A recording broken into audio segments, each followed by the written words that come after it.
अगर कोई लड़ता नहीं है तो हम क्या करें? अरे क्या यूपीए? अभी यूपीए नहीं है। Bengal Chief Minister Mamata Banerjee made this comment after her meeting with NCP Chief Sharad Pawar in Mumbai.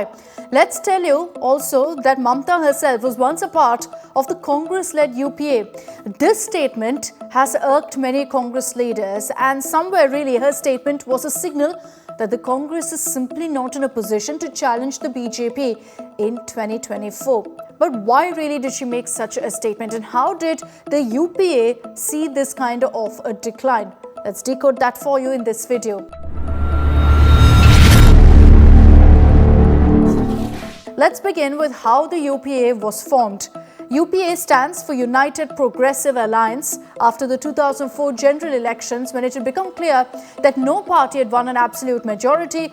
The UPA government was formed with 145 seats. The Congress was only 7 seats ahead of the BJP. So the Congress then forged this mega alliance with 14 parties. This alliance was carried out after consultations with Jyoti Basu and Harkishan Singh Surjit of the Left Front. For the name, United Progressive Alliance wasn't the first choice. The initial options were United Secular Alliance or Progressive Secular Alliance. But it was veteran leader M. Karunanidhi who suggested the name Progressive Alliance, as the word secular gave hints of being non-religious. And on May 22, 2004, Manmohan Singh took oath as Prime Minister of the UPA government. And that's how the UPA came into existence. So what went wrong? Well, initially the alliance did wonders. The Sonia-Manmohan partnership seemed to really be working well for the Congress. The first setback, however, came in 2006 when the Telangana Rashtriya Samiti left UPA over the demand for the Telangana state.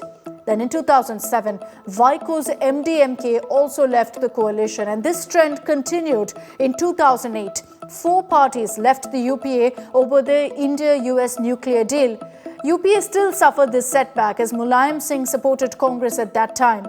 And UPA 1 managed to register a great win. In 2009, the Congress party increased its Lok Sabha seat count to 206, the highest tally by a national party since 1991.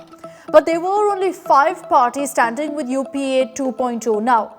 They were the Trinamool Congress, the NCP, the Dravida Munnetra Kazhagam, National Conference and the Indian Union Muslim League. Let's tell you about the reasons for the downfall. One reason for the Congress downfall was that it thought that the 200 seats it won were equal to 280 seats. So the flexibility of mind, the flexibility to accept others' views, all of that became restricted. During UPA 1, Sonia had done the political heavy lifting, while Manmohan Singh ran the government. The generation of first-time voters was also fed up with Dr. Manmohan Singh's performance, and he was reduced largely to an object of ridicule. Now, what about the final decline? No one really had expected that the fallout would be so bad that the UPA would lose the 2014 elections. The Congress was decimated completely in the 2014 Lok Sabha elections with its lowest ever tally of 44. And the defeat of the 2019 Lok Sabha elections weakened the UPA. Many believe that the problem in the UPA 2.0 was that Sonia Gandhi had to engineer a transition from Manmohan Singh to Rahul Gandhi. So over the last 7 years, several senior leaders also left the party. The UPA hobbled from one defeat to another in several states. Internal dissent at both the national and state levels has affected Congress and the UPA too.